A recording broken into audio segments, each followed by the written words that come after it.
âm thầm. Hoa ban trắng rực đẹp sao, tây bắc quê hương rực rỡ mùa xuân. Nối rộng vòng tay trên quê hương.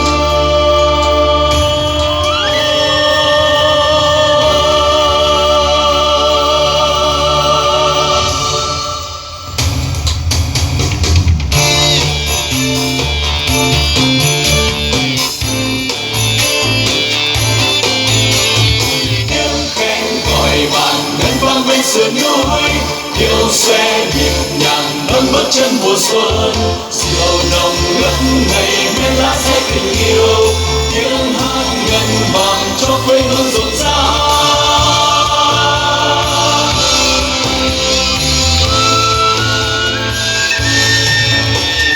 Vui lễ hội non sông hoa cao, cho núi rừng tiếng trong vang xa. Xuân sắc tràn áo với quê hương, tô thắm miền biên cơn rực rỡ. Xa ngàn hoa lung linh mùa xuân trên quê hương. Tây bắc hồi xuân, quê hương rực rỡ vang câu ca.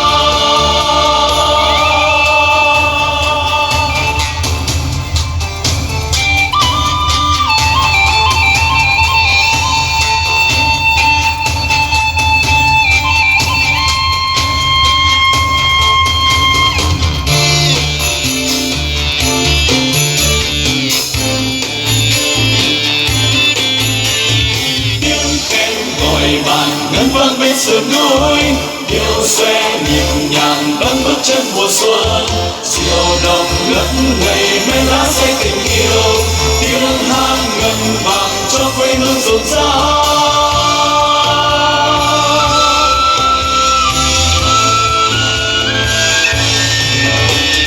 Vui lễ hội non sông hoa ca, cho núi rừng tiếng trong vang xa. Xuân sắc tràn áo với quê hương, tô thắm miền biên cơn rực rỡ. Xa ngàn hoa lung linh mùa xuân trên quê hương.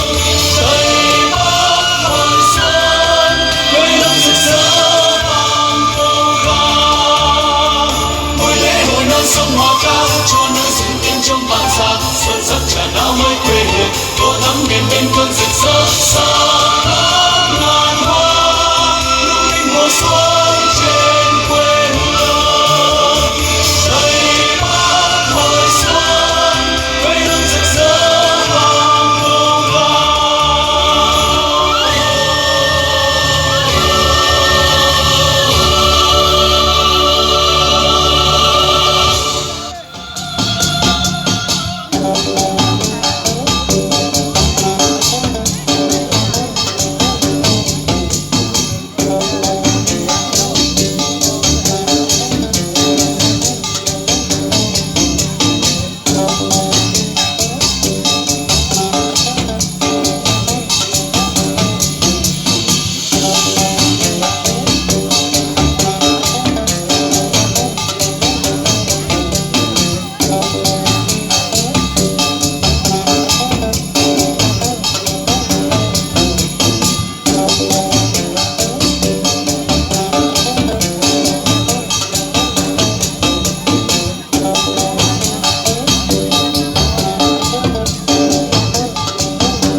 Quý vị, xuân đã về trên vùng cao Tây Bắc. Khác với các dân tộc khác, người dân tộc Mông đón Tết sớm hơn.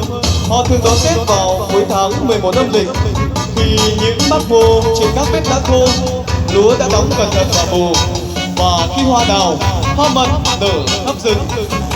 Phong tục đón Tết của đồng bào Mông vùng cao đã có từ lâu đời và đã trở thành nét văn hóa không thể thiếu được trong cuộc sống của họ. Đây là dịp để đồng bào Mông gia đình đoàn tụ, họ vui chơi, gặp gỡ sau một năm lao động vất vả.